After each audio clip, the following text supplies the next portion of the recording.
Hello guys, आप सभी का वेलकम है क्विक स्टडी जियो चैनल पर। तो आज का जो टॉपिक है वो है नोटिफिएबल डिजीजेस। ठीक है, तो ये क्या चीज़ होता है, सरकार ये चीज़ को लेके क्या कर रही है, ठीक है, उसको जानते हैं। The government of India has urged states and union territory to classify snake bite cases and death as a notifiable disease to enhance surveillance and improve public health intervention. ठीक है, तो ये जो नोटिफिएबल डिजीज है इसको चलिए हम आगे जानेंगे।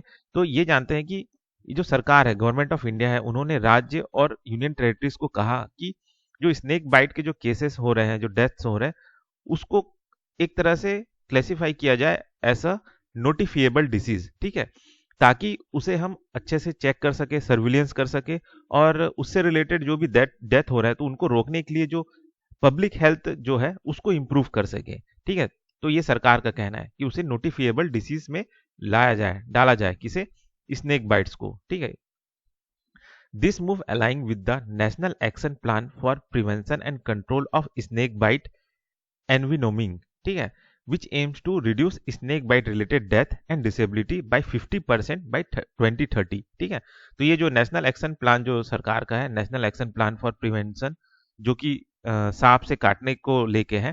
ठीक है, तो prevention and control of snake bite and विनोमिंग।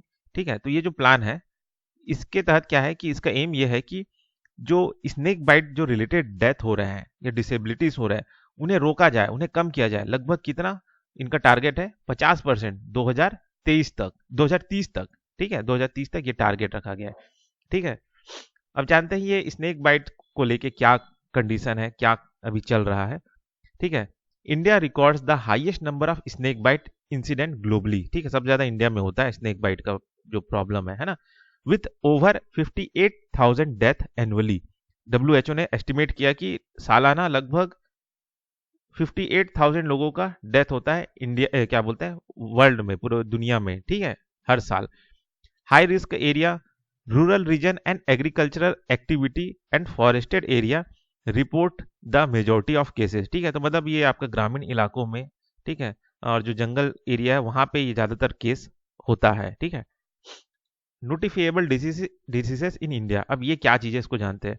इसका डिफाइन ये है, diseases legally required to be reported to government authorities for effective monitoring and response. ठीक है, मतलब वो डिसीजेस, ठीक है, उन डिसीजेस को हम नोटिफिएबल डिसीज कहा जाएगा जिसे एक तरह से सरकार लीगली रिक्वायर्ड करता है कि भाई उसका मॉनिटर करो।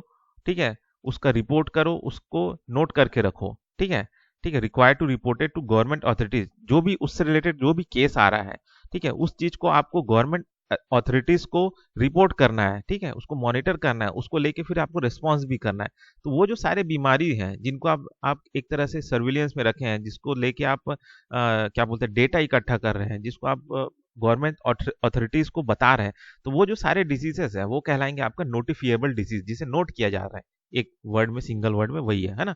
जैसे कि एग्जांपल के लिए cholera, tuberculosis, AIDS, dengue dengue. ठीक है, तो ये सारे जो डिजीजेस हैं ये है आपका नोटिफिएबल डिजीजेस। अब ये नोटिफिएबल डिजीजेस जो है इनको डिक्लेयर करने में क्या मिलता है, ठीक है, तो ये किसके पास पावर है कि किसी डिजीज को नोटिफिएबल डिजीज कहा जा रहा है? तो ये है आपका lies with the state government under public health legislation. ठीक है, तो ये आपका राज्य सरकार है, वो डिसाइड करता है किसी डिसीज को नोटिफिएबल डिसीज में रखा जाए या ना रखा जाए।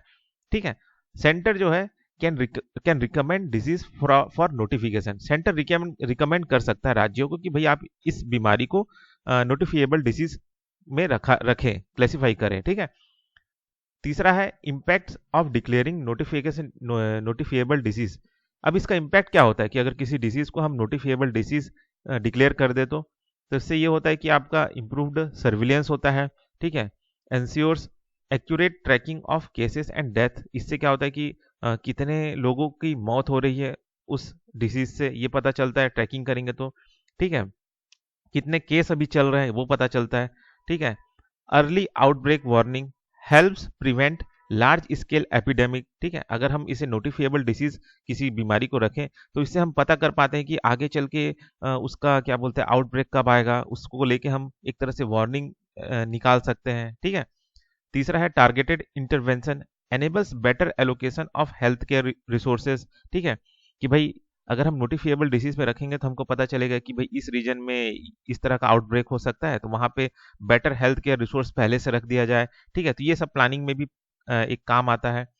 Global collaboration aligning with WHO's international health regulation for global disease monitoring, ठीक है, तो एक तरह से अगर हम किसी डिजीज को नोटिफिएबल डिजीज कर ले तो उससे क्या होता है कि जो WHO का भी जो भी रेगुलेशन है ना, जो भी उस बीमारी को लेके WHO ने जो भी रेगुलेशन निकाला है, ठीक है, वो चीज भी हम कहीं ना कहीं उस पर एक तरह से अलाइन करने लगते हैं, उसको उनके रेगुलेशन के हिसाब से उस बीमारी को मॉनिटर करना या जो भी रेगुलेशन निकाला है उसको हम अप्लाई करने लगते हैं अपने देश में उस डिसीज को लेके, ठीक है। फीचर्स क्या होता है इसकी, क्या क्या विशेषता है।